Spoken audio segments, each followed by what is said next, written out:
nationale pour faire baisser les baisser, c'est pas le sujet de la santé, c'est pour faire baisser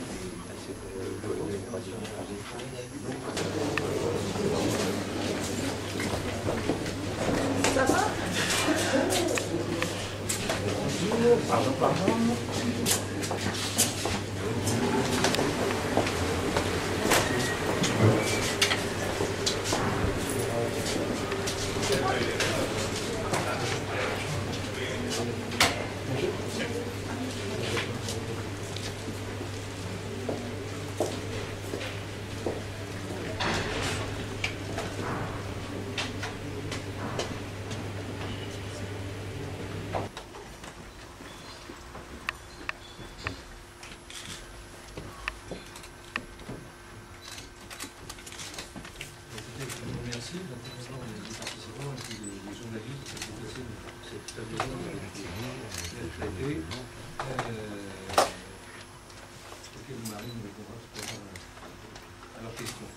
Tout d'abord, un petit point rapide, commerçant, et vous étiez boulanger, entre autres, cafetier, tabac, c'est ça? Très bien. Et puis monsieur Michel Balu, qui est donc au bout de la table, et monsieur Balu est pensionné de guerre suite à de très graves blessures lors de la guerre d'Algérie en mission commandée. Il nous parlera d'un certain nombre de choses. Et M. Lamesta, qui était enseignant, historien, Caroline d'ailleurs c'est la personne qui avait remis son mémoire, M. Lamesta a été professeur en biologie, et lui par contre, il nous vient du Parti Socialiste. Voilà, donc il n'y a pas très longtemps, puisque je pense que l'ensemble des questions que nous avons... Des retraités, les problèmes des retraités qui sont très nombreux et auxquels, il faut bien le dire, on a le sentiment qu'on n'apporte pas l'urgence dans les réponses qui seraient pourtant nécessaires. Je sais que cette table ronde inquiète au plus haut point le pouvoir, les problèmes qui se posent aujourd'hui et qui se poseront, hélas, probablement de manière de plus en plus accrue demain. Voilà, je suis là pour répondre à vos questions, par conséquent, c'est à vous que je vais donner la parole les uns après les autres pour pouvoir vous apporter les solutions qui sont celles du Front National face à vos difficultés. On peut peut-être commencer par une dame, si tu veux. Madame Nicole, vous voulez bien... Je n'ai pas les moyens d'aller en maison de retraite. Pensez-vous améliorer et rendre moins coûteux les soins? Un autre a la démonstration dans sa vie quotidienne. On sait très bien qu'il y a des fraudes qui peuvent être... Or, un passeport, ça donne presque moins de droits que n'en donne une carte vitale, puisque les dépenses qui sont effectuées sont à la charge de la collectivité. Donc je pense qu'en toutes circonstances, la première mesure, c'est la lutte contre les dépenses nuisibles, les dépenses nocives, et la fraude m'apparaît être en priorité une dépense nuisible. Pour le problème des places, car c'est un problème majeur. On a vu un glissement depuis un certain nombre d'années, dont on sait que c'est un glissement voulu, un glissement politique de maisons publiques vers des espaces privés. L'objectif étant peut-être d'apporter une source de revenus à des structures privées. Il n'y a qu'un malheur, c'est que ces structures privées sont extrêmement chères et que donc la capacité de cet espace de béguinage de logements sociaux, il peut y avoir par exemple un kinésithérapeute qui est présent directement sur place, il peut y avoir des services qui peuvent être offerts notamment pour la restauration, et multiplication du déremboursement des médicaments. Tous les 3 mois, on a une liste, des listes qui sont de plus en plus importantes de déremboursement de médicaments, dont on nous explique que mais ce sont des médicaments qui ne marchent pas. Il n'y a qu'un malheur, c'est que, et vous et moi, quasiment on les connaît tous. Ça veut donc dire que c'était non pas les médicaments qui marchaient le moins, mais en réalité les médicaments qui étaient le plus prescrits. Et c'est une vraie escroquerie à l'égard des malades que de dérembourser ces médicaments, alors même, encore une fois, qu'on est très généreux par ailleurs. Alors, je pense en matière de santé, je crois que la santé des Français m'apparaît être pour le coup totalement une priorité. Voilà, chère madame. Monsieur Desgardins est en fond de son lit, nous allons donc passer Madame Strand. Vous étiez commerçante.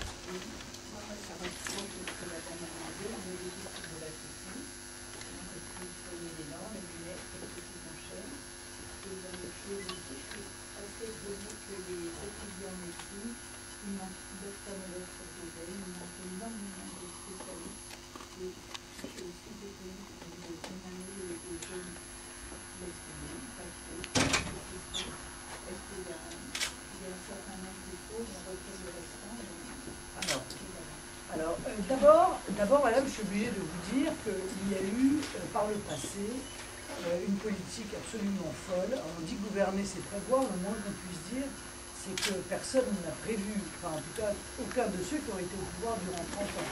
C'est évidemment, d'abord, le vieillissement de la population, donc on pouvait quand même s'imaginer qu'il pourrait entraîner une demande de médecins supplémentaires, et puis l'augmentation du nombre d'habitants. Plutôt que d'élargir ce qu'on appelle le numerus clausus, hein, c'est-à-dire le nombre de médecins qui est formé chaque année, on a continué à laisser le numerus clausus extrêmement serré.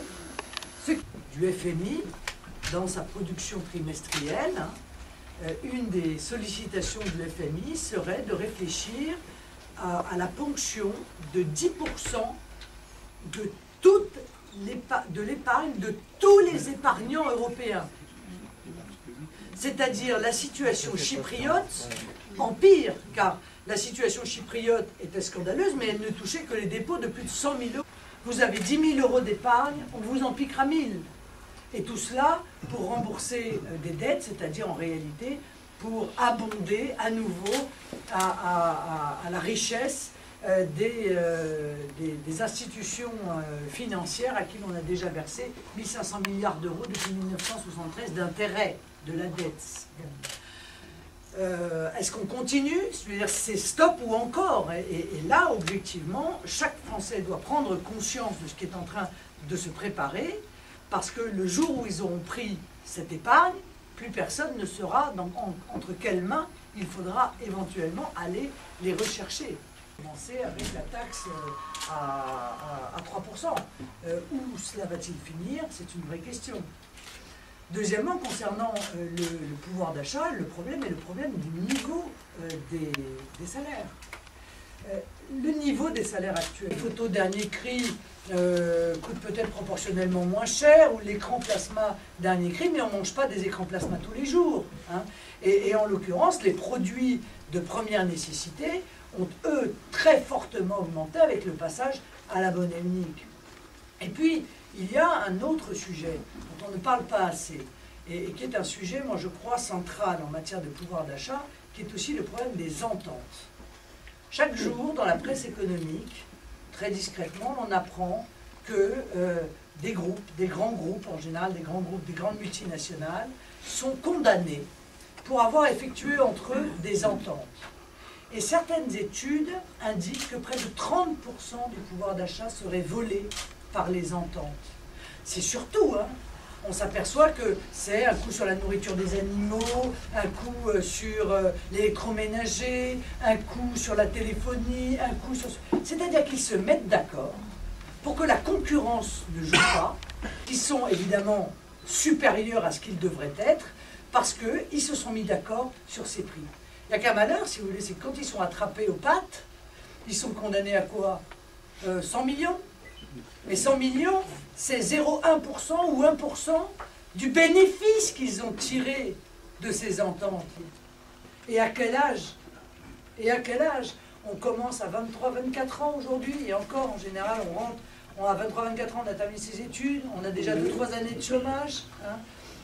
On va cotiser, risquer les périodes sans emploi, et un quart des embauches dans la fonction publique à des chômeurs de plus de 40 ans. D'abord, issus du privé. D'abord parce que ça permettait d'impulser un peu de privé aussi dans le public. Après tout, c'est pas plus mal. Je pense que quand on a été expert comptable pendant 20 ans, on a parfaitement la capacité de pouvoir terminer sa carrière dans l'administration des impôts. Bon, hein. Il y a beaucoup de gens comme ça qui pourraient... Ce serait quand même une mesure qui permettrait d'éviter de laisser sur le carreau des gens qui, à 45 ans, j'ai dit 40 ans, c'était 45 ans, qui, à 45 ans, sont fichus à la porte parce qu'on considère qu'ils sont plus bons à rien. Après tout, ils pourraient continuer comme ça à travailler et à rendre service à leur pays en mettant à disposition de la fonction publique leurs compétences, leurs capacités. Ce serait de surcroît une économie pour la fonction publique, puisque les retraites qui seraient versées à ces personnes eh bien, seraient calculées sur 15 ans plutôt que d'être des retraites sur une carrière tout entière. Il y a des moyens, il y a des mesures à mettre en œuvre. Ce qui est sûr, c'est que je veux, moi, dans ces domaines-là comme dans d'autres, qu'on arrête de nous dire c'est pas possible. Parce que quoi que vous proposiez, on vous dit c'est pas possible. Augmenter les retraites, ah c'est pas possible. Ah non, ça c'est pas possible. Rien n'est possible, quoi. Si on les écoute, on se demande d'ailleurs pourquoi ils cherchent à se faire élire, parce que quelles que soient les propositions qu'on fait, c'est à chaque fois pas possible. Bon. Donc si c'est vraiment une telle incapacité, à ce moment-là, c'est pas la peine qu'ils soient candidats. Mais c'est possible, moi je dis. Voilà, c'est possible de relancer l'économie, donc de permettre à nouveau de pouvoir délivrer des retraites qui soient correctes et de lutter contre cette mise au rebut. Hein, à partir de 50 ans, c'est d'ailleurs paradoxal, hein, on vous dit on vit de plus en plus longtemps. C'est vrai, on ne vit pas obligatoirement de plus en plus longtemps en bonne santé. Ça, on oublie de le dire aussi. Hein. On vous dit on a gagné 15 ans d'espérance de vie. Alors d'abord, c'est pas tout à fait vrai, hein, parce qu'en fait, on a gagné 6 ans d'espérance de vie après 60 ans, et pas 15 ans. 15 ans, c'est parce que c'est lié à l'effondrement salutaire d'ailleurs de... Comment ça t'appelle donc? Alors je voudrais savoir l'avenir pour les retraites. Alors clairement, il faut une revalorisation de la situation de l'agriculture et de l'agroalimentaire est dramatique aujourd'hui, conséquence de choix politiques qui a été la mise en concurrence déloyale de notre agriculture avec des pays à très bas coût de production qui ne respectent pas les mêmes normes, qui ne respectent pas les normes de sécurité, qui ne respectent pas les multiples normes environnementales que l'on impose aux agriculteurs français, mais qu'on n'impose pas aux agriculteurs qui fournissent les produits que l'on importe en France. Permettez-moi de vous dire que cette situation va s'aggraver avec l'accord de libre-échange avec les États-Unis qu'on est en train de négocier, qui va définitivement rayer l'agriculture française de la carte. Parce que quand vous voyez les économies d'échelle et surtout la manière dont travaillent les agriculteurs américains, que je te nettoie à l'eau de Javel les poulets, etc., alors que je ne crois pas que ce soit très très bon pour la santé, eh bien, il est évident que face à cette concurrence déloyale, l'agriculture française ne tiendra pas. Mais alors, revenons-en à nos moutons, si je puis parler ainsi. Qui va acheter l'exploitation, monsieur? Qui va acheter l'exploitation de l'agriculteur qui veut partir à la retraite? Personne ne l'achètera. Et s'il l'achète, il l'achètera à un coût dérisoire, car cette exploitation ne lui permettra probablement pas de vivre avec un salaire supérieur au SMIC. Et ceci dans l'indifférence générale. Donc le problème de l'agriculture et de l'effondrement de l'agriculture est aussi le problème des retraités de l'agriculture dont le patrimoine est totalement dévalorisé et même parfois juste invendable, ce qui les laisse bien totalement démunis avec une retraite dérisoire, mais en les privant de la contrepartie qui était ce patrimoine d'exploitation qu'ils pouvaient jusqu'à présent transmettre. Donc, les promesses qui avaient été faites à l'époque par Nicolas Sarkozy sur la réforme profonde du financement de la dépendance. Parce que, vous comprenez, ce sont des vases communicants. Voilà. Les économies qu'on fait ici, eh bien, on peut les intégrer ailleurs. Et le problème de la dépendance, la gestion, le financement d'une cinquième branche, c'est-à-dire le financement de la dépendance, permettra aussi de pouvoir dégager paradoxalement, si vous voulez, les moyens de pouvoir effectuer la revalorisation des retraites. Donc je signale pour ceux qui pas vous, mais ceux qui parlent de avril à décembre, et puis après on poussera d'avril à avril, quoi. C'est-à-dire qu'en fait on gèlera les retraites, ça aussi probablement ça interviendra. Donc il faut mettre en place le financement, une 5e branche, le financement de la dépendance. Moi, je suis pour créer une taxe sur la spéculation financière. Voilà. Je pense que ça permettrait d'abord de lutter contre quelque chose qui m'apparaît profondément vicieux, la spéculation, c'est-à-dire de cette espèce comment dire, d'économie virtuelle est vicieux. Elle nuit aux investissements des entreprises. Il y a dans les municipalités un pourcentage de logement social qui soit accordé en fonction de l'âge. Pas seulement en fonction des considérations économiques, parce que du coup, si vous voulez, cette espèce de pseudo-égalitarisme fait que il y aura toujours plus pauvres que vous. Hein. Ça, c'est sûr que la famille de Kurdes qui arrive avec 5 enfants, avec 3 € en poche, on dira, ah bah écoutez, c'est égal, hein, on a regardé la situation, et elle gagne plus que la veuve, il gagne moins que la veuve de commerçant, donc il doit avoir un accès privilégié au logement social. Non. Ces critères-là, c'est pas possible. Voilà. Et moi, je pense qu'il faut qu'il y ait un critère de nationalité et que dans l'administration des villes, il faut qu'il y ait une partie des logements sociaux qui soit réservée aux retraités, voilà, en priorité, parce que ceux-là ne peuvent pas se loger bien souvent dans le privé. Mais encore une fois, c'est un problème de choix à faire. Il faut avoir le courage de faire ses choix, et nous avons le courage de faire ses choix. Et j'espère qu'il y aura un certain nombre de municipalités qui nous permettront demain de pouvoir appliquer ces idées et de pouvoir mettre en place ce critère social, car c'est un critère social là, en l'occurrence. Non, les récoltes sont volées, les vendanges sont faites mais pas par l'agriculteur, hein, le ramassage des fruits, les champignons, l'essence siphonnée dans les réservoirs du matériel agricole, et même les tracteurs qui sont volés. Bon, j'ai vu dans le Figaro qu'ils donnaient un certain nombre de conseils, c'est gentil, ils disent qu'il faut garer les tracteurs dans un endroit discret. Bon, pour les moissonneuses-batteuses, pas très facile. Des actes de torture, avec des actes de barbarie, pour leur faire avouer où est leur petit pécule, ou quel est le numéro de leur carte bleue. Écoutez, il faut retrouver la maîtrise de nos frontières. Voilà, maintenant ça suffit, c'est terminé. Au moment où l'Union européenne est en train d'envisager encore l'élargissement, hein, on a eu la Croatie là, en juillet, et maintenant on envisage l'Albanie. Voilà, et puis la Macédoine. Voilà. Je ne sais pas jusqu'où ils vont ouvrir ça, bon, mais il faut maîtriser nos frontières. Car l'ouverture totale des frontières et le fait de ne pas savoir qui entre et qui se maintient sur notre territoire, c'est évidemment le bonheur des criminels et des mafias. Car quand des gens passent, évidemment les mafias, elles passent aussi, figurez-vous.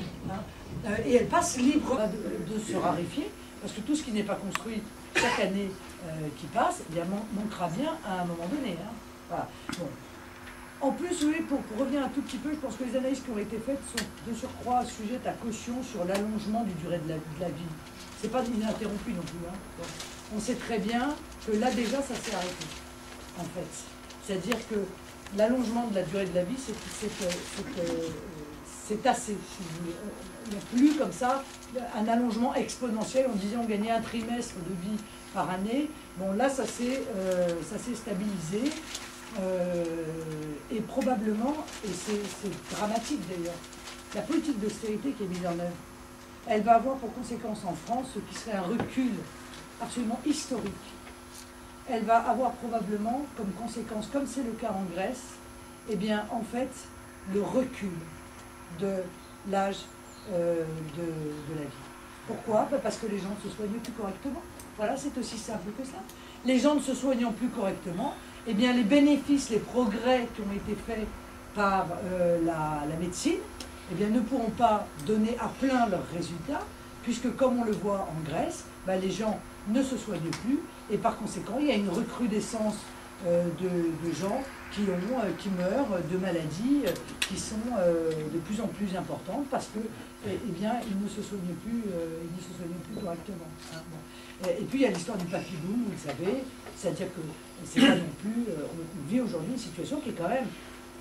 Certes, si vous voulez, il y a un principe d'allongement de la vie, dont je vous dis qu'en plus il est stabilisé en raison des progrès de la médecine, mais de surcroît, il y a un papy boom que l'on doit gérer aujourd'hui, mais qui peut très bien faire l'effort dès qu'il y a le commerce qui est complètement dévalorisé. C'est pour ça qu'il y a beaucoup de petits commerces qui ferment, parce que les charges sont trop grosses. Et parce que les jeunes n'ont pas envie, parce qu'ils ont conscience qu'ils ne peuvent pas... ça, et en plus, pour le résultat médiocre, c'est pour ça que les commerces n'y pas. Ouais. Nous avions fait une proposition, d'ailleurs sur ce sujet précis, pendant l'élection régionale, parce que je pensais que ça pouvait être fait par le conseil régional, qui était une sorte de viager, de pouvoir reprendre des activités tout en, en permettant à celui évidemment qui a vendu de pouvoir en vivre correctement. Mais je crois que c'est exactement le même problème que pour les agriculteurs, les commerçants, les artisans. Les artisans sont exactement dans la même situation de manière générale. C'est aussi un choix qui a été fait, il faut bien le dire, par le passé dans les années 70.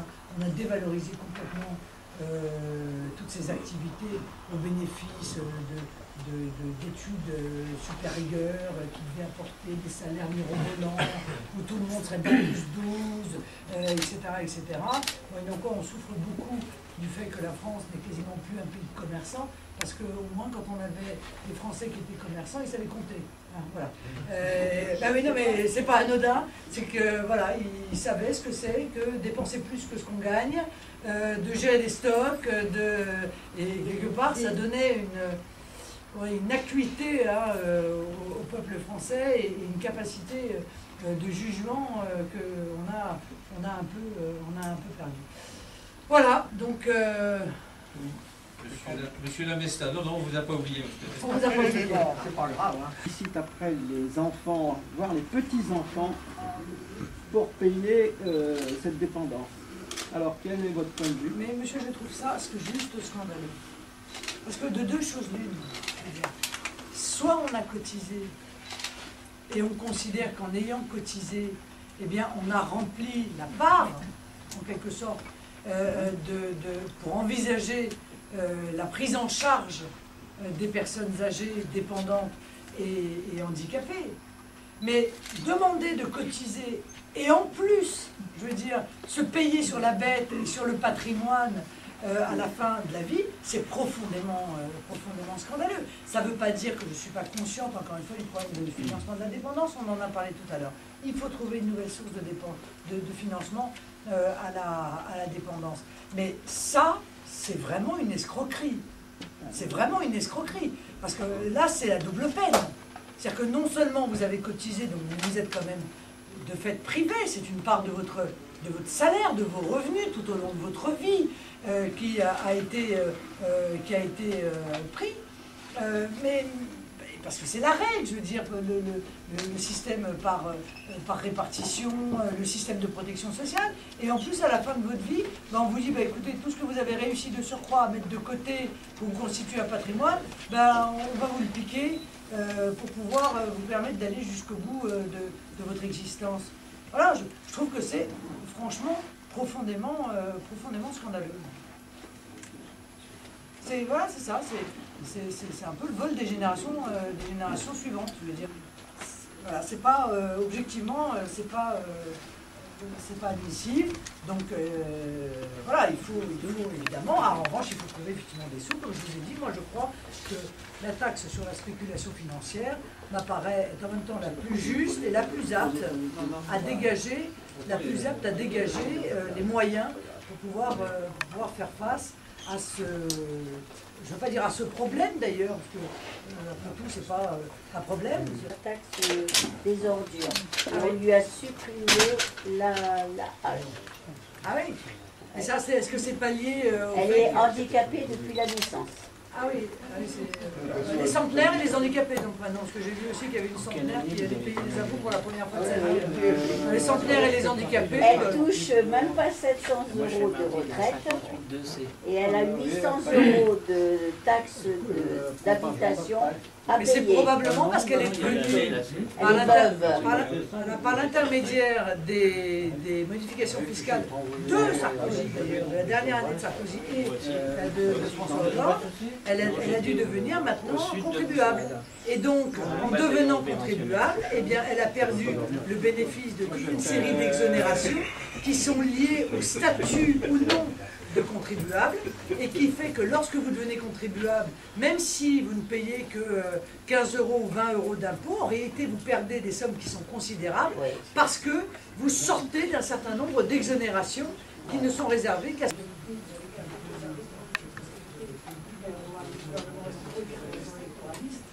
parce que moi j'étais à moitié dans le désert, on avait des postes sur